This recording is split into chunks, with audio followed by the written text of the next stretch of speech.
আসসালামু আলাইকুম ওয়া রাহমাতুল্লাহি ওয়া বারাকাতুহু। কেমন আছেন সবাই? আশা করি সবাই ভালো আছেন, সুস্থ আছেন। আলহামদুলিল্লাহ, আমিও আল্লাহর অশেষ রহমতে খুব ভালো আছি। তো এখন হচ্ছে সকালবেলা, রাহাতের আব্বু বাজারে গিয়েছিল, তো কিছু বাজার করে নিয়ে আসছে। তো একটু ভিডিও করতেছি, আপনাদের সাথে শেয়ার করতেছি, নিশ্চয়ই আপনাদেরও খুব ভালো লাগবে। আর আমাদের বাজার কিন্তু খুবই কাছে, খুব বেশি দূরে না, তবে দূরেও বাজার আছে, তবে সবসময় আমরা এইখান থেকে বাজার করি। খুব বেশি প্রয়োজন হলে তারপরে দূরে যাই। তো এখানেও কিন্তু মোটামুটি একদম ফ্রেশ শাকসবজি, মাছ মাংস পাওয়া যায়। তো এই তো এখন আমি হচ্ছে সবগুলো বাজার গুছিয়ে নিব। আর এগুলো হচ্ছে পুকুরের চিংড়ি মাছ, খেতে কিন্তু খুবই ভালো লাগে, যে কোনো শাকের সাথে বা সবজির সাথে দিয়ে রান্না করলে খুব ভালো লাগে খেতে। আর এখন তো শীতকাল চলে আসছে, মোটামুটি ফ্রেশ শাকসবজি পাওয়া যাচ্ছে বাজারে। আর এই যে এটা হচ্ছে বেলে মাছ, সাগরের মাছ, এই মাছটা কিন্তু খেতে খুবই ভালো লাগে। তো এখন হচ্ছে খালা দিক দিয়ে আমাকে মাছগুলো পরিষ্কার করে ধুয়ে দিবে, আর আমি একটু চুলায় কাজ করব, যেহেতু ছেলে স্কুলে যাবে, ছেলের জন্য টিফিন তৈরি করব। তো এই তো বাজার থেকে যে পালং শাকগুলো নিয়ে আসছিল, সেখান থেকে আমি অর্ধেক পরিমাণ নিয়েছি। তো এগুলোকে আমি কেটে বেছে একদম ধুয়ে ক্লিন করে নিয়েছি। তো এটা দিয়ে আজকে হেলদি একটা টিফিন তৈরি করব। তো এখনকার বাচ্চারা কিন্তু একদম শাকসবজি খেতে চায় না, কি বলবো। তো এভাবে করে চালাকি করে বানিয়ে দিবেন, দেখবেন কোনো বায়না করবে না, সুন্দরভাবে খেয়ে নেবে। তো শাকগুলো আমি যতটা সম্ভব একদম চিকন করে কেটে নিয়েছি, আর কিছু পেঁয়াজ কুচি, আর নিয়েছি 2টা কাঁচামরিচ কুচি করে। তো আপনারা যে যেরকম ঝাল খেতে পছন্দ করেন সেভাবে দিয়ে দিবেন। আর এখানে নিয়েছি 4টা হাঁসের ডিম। আপনারা চাইলে যে কোনো ডিম দিয়ে এই রেসিপিটা তৈরি করতে পারেন আপনাদের পছন্দ মতো। আর এখানে সামান্য পরিমাণ লবণ দিব। আর এই লবণটা দেওয়ার ফলে ডিমটা সুন্দরভাবে ছিলা যাবে। অনেকে আছে ডিম ছিলতে গেলে ভেঙে যায়। তো আশা করি আমার এই ছোট্ট টিপসটা আপনাদের খুবই কাজে দিবে। আর এখানে নিয়েছি পরিমাণ মতো বেসন, দিয়েছি পরিমাণ মতো লবণ, হাফ টি স্পুন লাল মরিচের গুঁড়া, হাফ টি স্পুন ধনিয়ার গুঁড়া, সামান্য পরিমাণ জিরার গুঁড়া,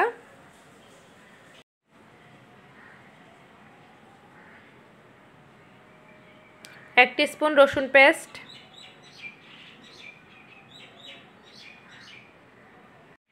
এক টিস্পুন আদা পেস্ট দিয়ে অল্প অল্প পানি দিব আর হাত দিয়ে মাখিয়ে নিব। তো আপনারা চাইলে হ্যান্ড হুইচ ব্যবহার করতে পারেন, আমার কাছে হাত দিয়ে মেখে নিলেই স্বাচ্ছন্দ্য বোধ হয়, তো সেই জন্য আমি হাত দিয়ে মাখিয়ে নিব। তো এই কাজটা কিন্তু একটু ধৈর্য সহকারে করতে হবে, একেবারে সব পানি দিয়ে একসাথে মাখাতে যাবেন না, এতে করে ডোটা নরম হয়ে যাবে আর মাখানোটাও পারফেক্ট হবে না। অল্প অল্প পানি দিবেন আর এইভাবে করে মেখে নেবেন, তাহলে সফট হবে ডোটা আর ভিতরে কোনো লাঞ্চ থাকবে না। আমরা সচরাচর বেগুনি মরিচা বানাতে যেই ধরনের ব্যাটারটা তৈরি করি, ঠিক ওইটা থেকে একটু ঘন হবে, না হলে কিন্তু আমি যখন শাকটা দিব আরও পানসে হয়ে যাবে। তো এই তো আমার কিন্তু ব্যাটারটা একদম সুন্দরভাবে মাখানো হয়ে গেছে, আর দেখি কিন্তু বোঝা যাচ্ছে যে কিভাবে মাখাতে হবে। এই তো খুব বেশি পাতলাও হবে না, আবার খুব বেশি ঘনও হবে না।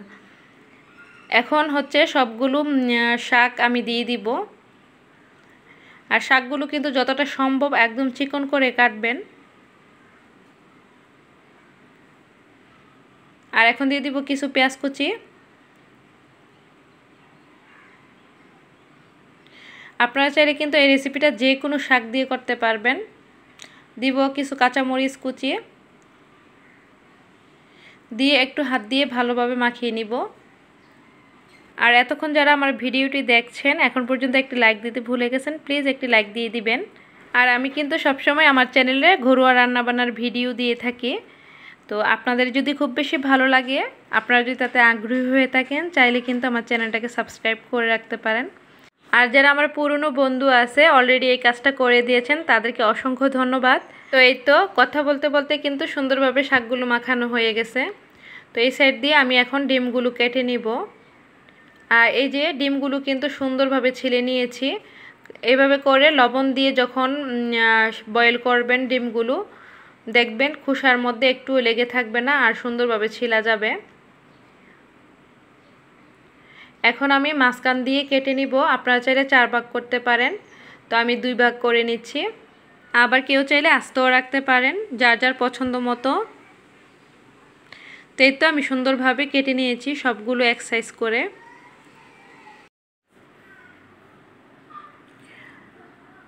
তো এখন দিয়ে দিব সামান্য পরিমাণে খাবার সোডা।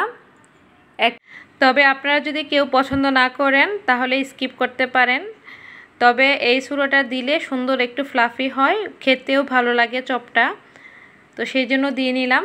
আর না দিলেও কোনো সমস্যা নাই, একেবারেই অপশনাল। তো এখন হচ্ছে আমি একটা ডিম দিব ব্যাটারের উপরে, আর অল্প ব্যাটার দিব, দিয়ে সুন্দর করে বাইন্ডিং করে তেলের ভিতরে দিয়ে দিব।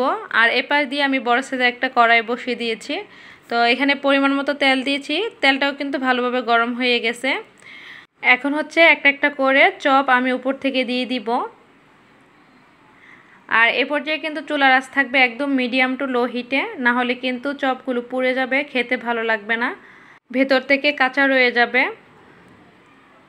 তো আশা করি বরাবরের মতো আমার আজকের রেসিপিটাও কিন্তু খুবই হেলদি হবে। আর যেহেতু এখানে পালং শাক আর ডিম দিয়ে তৈরি করেছি নাস্তাটা, তো অবশ্যই হেলদি একটা নাস্তা হবে। আর আপনারা চাইলে কিন্তু টিফিনের জন্য তৈরি করতে পারেন, আবার কেউ চাইলে কিন্তু বিকেলের নাস্তা হিসেবেও তৈরি করে নিতে পারেন। খুবই মজা হয়, টমেটো সস বা চিলি সস দিয়ে খেতে খুবই ভালো লাগে।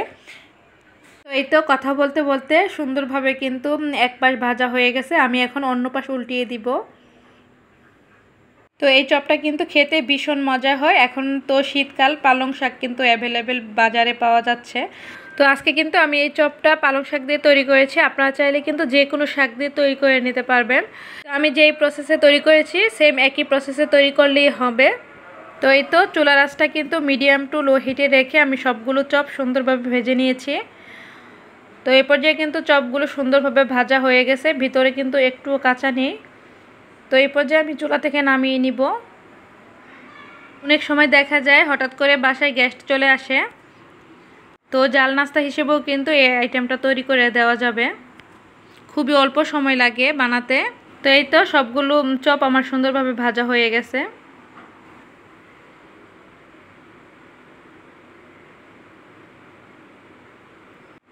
তো দেখতে কিন্তু খুবই সুন্দর, লোভনীয় লাগছে।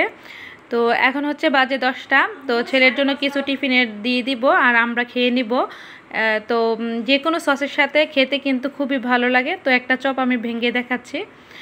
এইমাত্র কিন্তু চুলা থেকে নামিয়েছি, ভীষণ গরম, ধরা যাচ্ছে না, তারপরও আমি একটু ভেঙে দেখাচ্ছি ভিতরটা কেমন হয়েছে। দেখতে কিন্তু খুবই লোভনীয় হয়েছে আর খেতেও অনেক মজা হয়েছিল। তো অবশ্যই বাসায় একবার ট্রাই করবেন। তো পরিবারের সবাইকে একবার হলেও বানিয়ে খাওয়াবেন, দেখবেন খুব ভালো লাগবে। তো আজকের মতো এখানেই বিদায় নিচ্ছি, আবারও দেখা হবে নতুন কোনো ভিডিওতে। ততদিন পর্যন্ত সবাই ভালো থাকবেন, সুস্থ থাকবেন। আল্লাহ হাফেজ।